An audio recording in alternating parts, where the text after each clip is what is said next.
Stop letting your feelings control your day. Learn to listen to them, guide them, and turn them into fuel.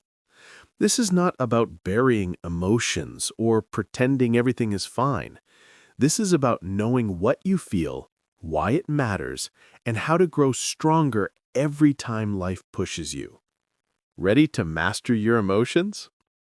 Mastering your emotions is not a one-time trick. It is a steady journey. It is a daily practice. It is a path that asks for patience, curiosity, and courage. The journey does not promise that feelings will stop surprising you. Instead, it promises that you will stop being surprised by yourself. You will learn how to feel without falling apart, how to act without overreacting, and how to accept what is while moving toward what can be. At first, emotions feel wild and confusing. They come fast, change in a minute, and sometimes feel too big. We get angry at small things. We feel nervous before speaking. We cry at a song, or feel empty even when nothing seems wrong. For many of us, emotions arrived early without instructions. We were told to be quiet, to smile, or to be strong. Those messages shaped how we treated our feelings, ignore them, hide them, or push them away. That is the start of the story for a lot of people. But the story does not end there.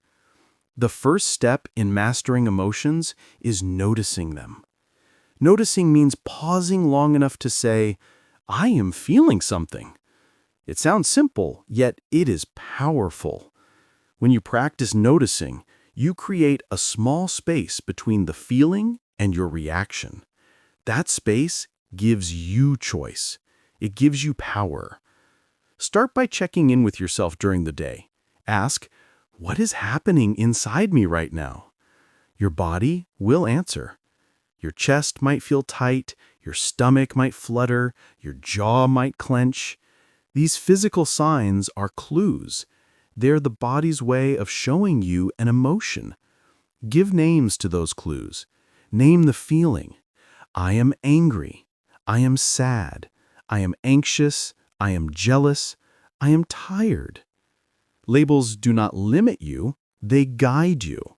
Naming helps your brain understand what is happening.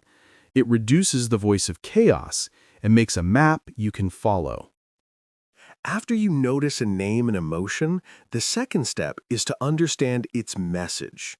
Emotions are messengers, not enemies. Anger often shows up when a boundary is crossed. Sadness appears when we have lost something or when expectations fail. Fear warns us of danger, real or imagined. Joy points to something that matters to us. Each emotion carries information about values, needs, memories, and the present situation. When you ask, what is this emotion telling me? You begin to translate the signal. You might find that anger is actually hurt. You might see that anxiety is about a future you imagine. You may realize that guilt comes from a standard you set for yourself. Understanding the message makes emotions less random and more useful. Understanding also requires looking at triggers.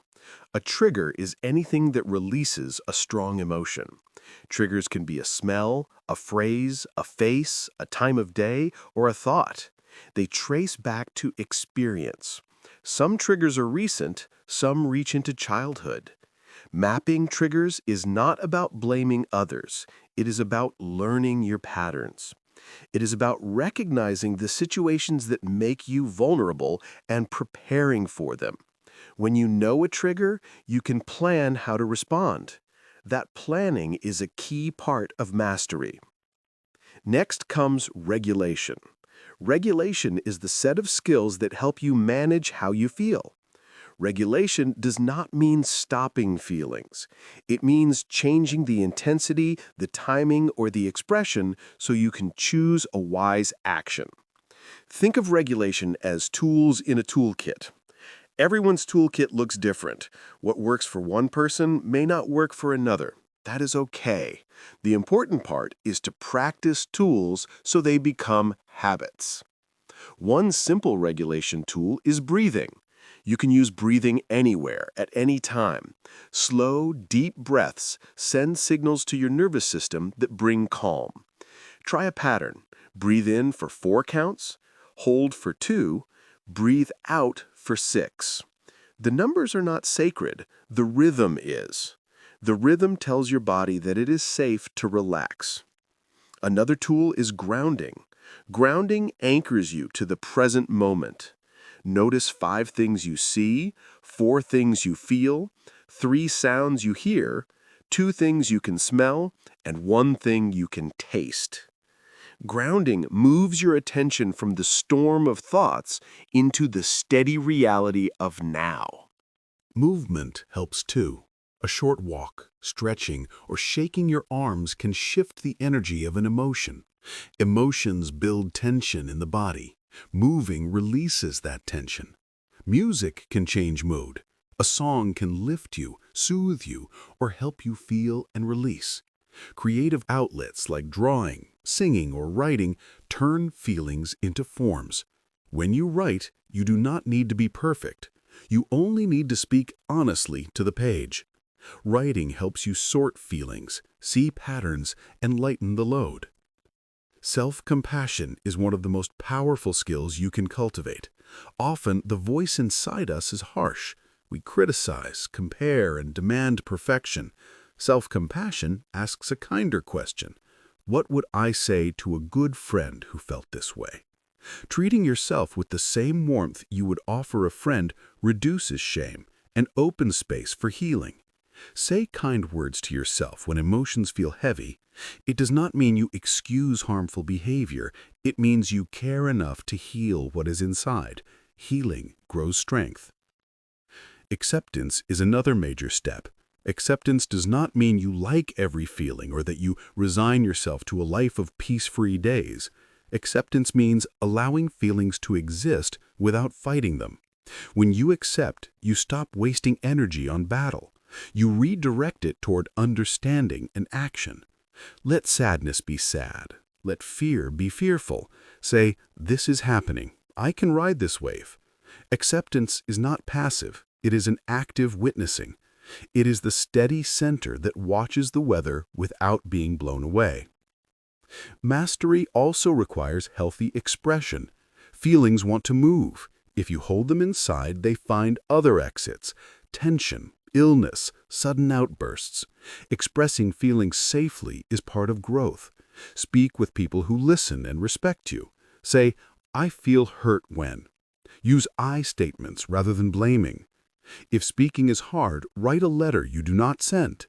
Use art. Use a safe space like a journal or a trusted friend or a counselor.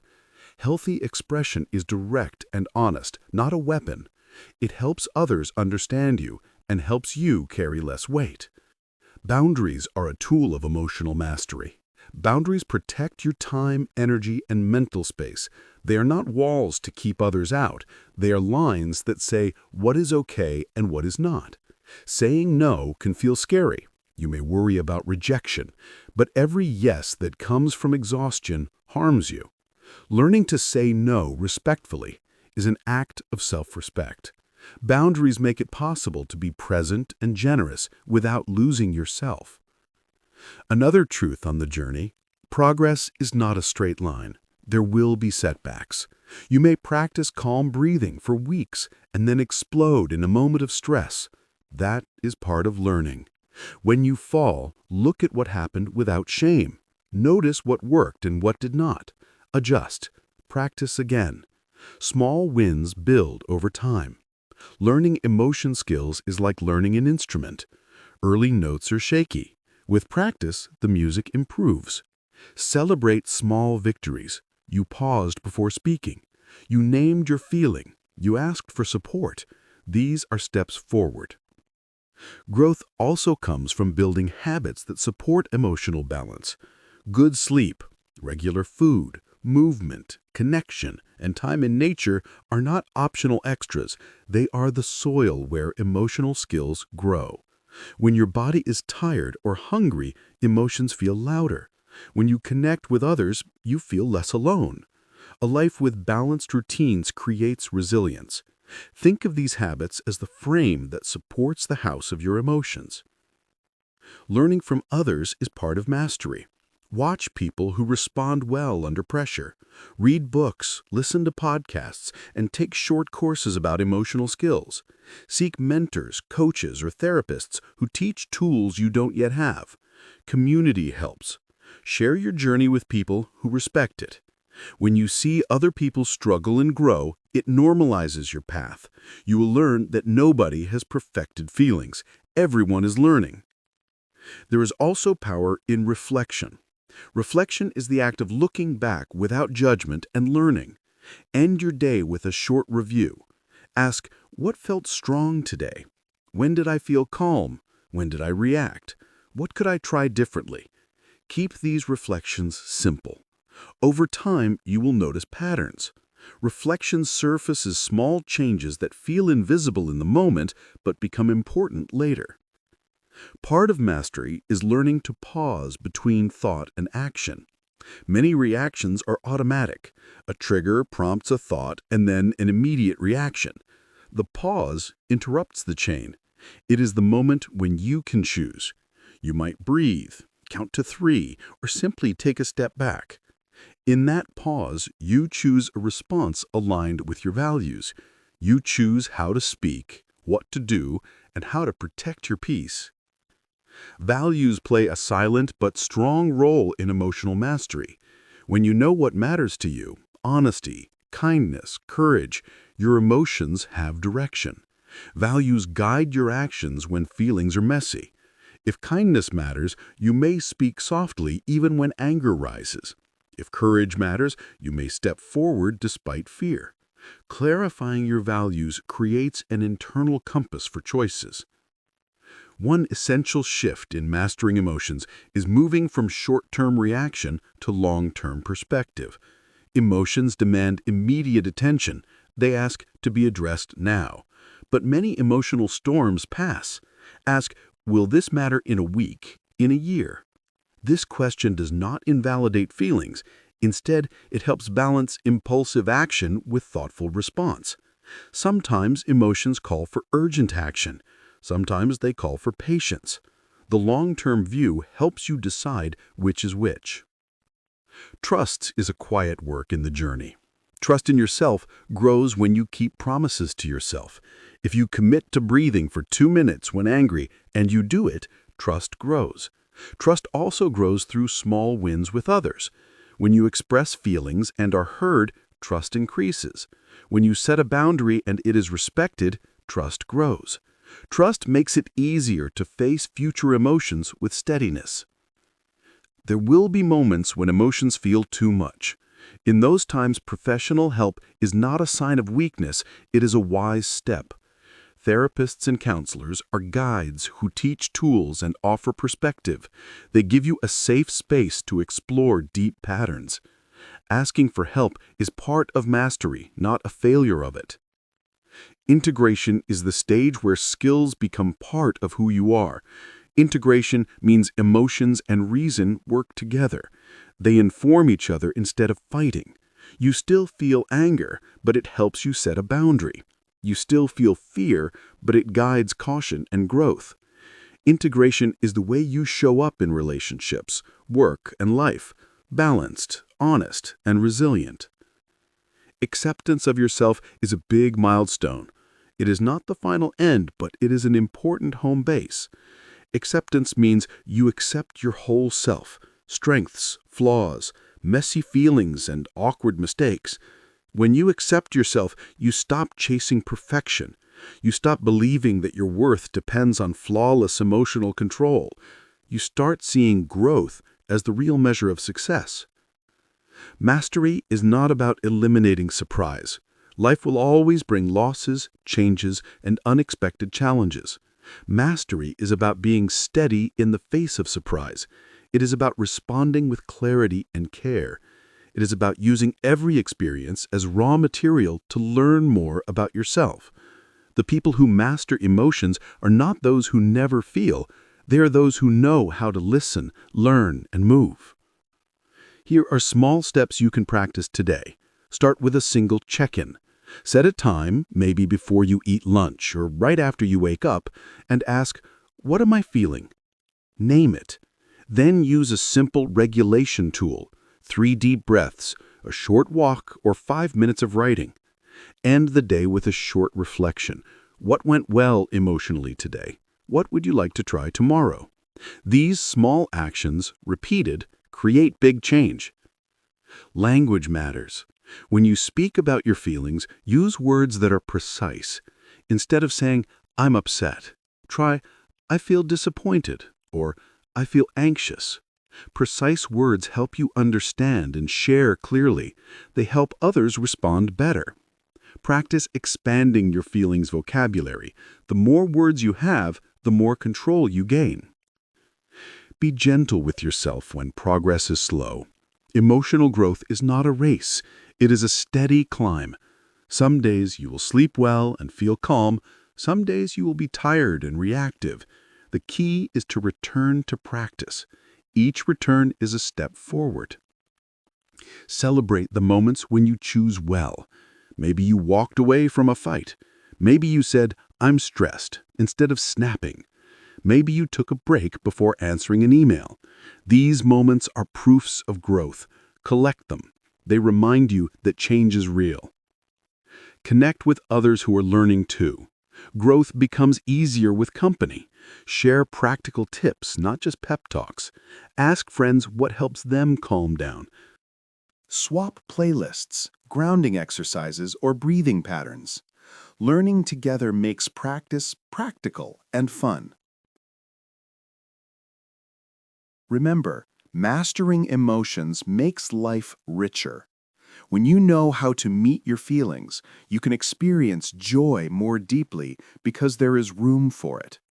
You can be present with people without fear of being overwhelmed. You can face challenges with clearer thinking. You can make choices that match what you truly want. As you practice, you will notice a deeper honesty with yourself. You will stop pretending to be okay when you are not. You will also stop allowing others to treat you in ways that erode your well-being. Honesty does not mean harshness, it means clarity. It allows relationships to become truer, safer, and kinder. Part of the journey is patience with time. Emotional tools take time to build. Skills that change reactions and reshape habits require repeated, mindful use. Imagine planting a tree. You pour water, remove weeds, and watch. The tree does not become tall overnight, but with consistent care, it grows strong roots and steady branches. Your emotional skills grow the same way. There is also a quiet power in curiosity. When an emotion hits, ask gently, "What else is here? What memory does this bring? What story am I telling myself about this moment?"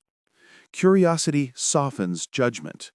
It opens doors to discovery. It transforms the inner critic into an investigator.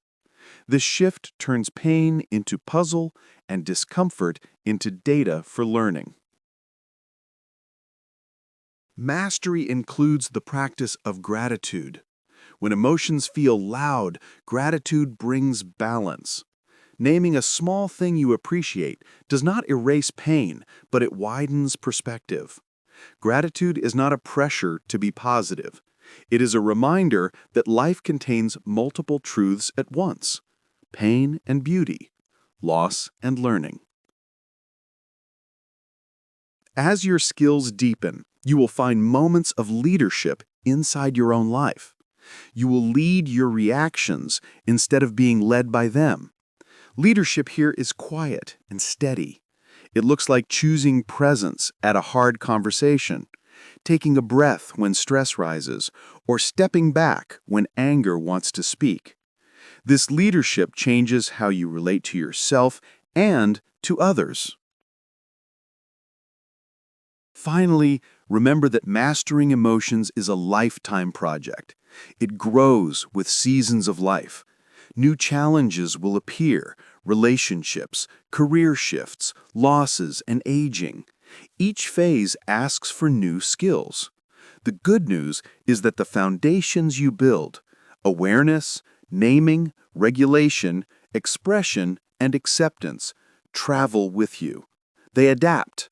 They help you meet new things with courage. This journey is not about being perfect. It is about being honest. It is about practicing small acts of care and returning when you fall. Start today with a small commitment. Notice one feeling, name it, and choose one small action that helps. Repeat tomorrow. Keep going. Over time, what once felt like chaos will become a steady practice, and the gains will be quiet but deep. Mastering your emotions frees you to live more fully. It helps you act instead of react, connect instead of isolate, and heal instead of hide. It invites you to meet life with openness and skill. That is the real journey of growth and acceptance. Slow, steady, courageous, and real. You can do this. One small step every day builds a life where feelings guide you, not control you.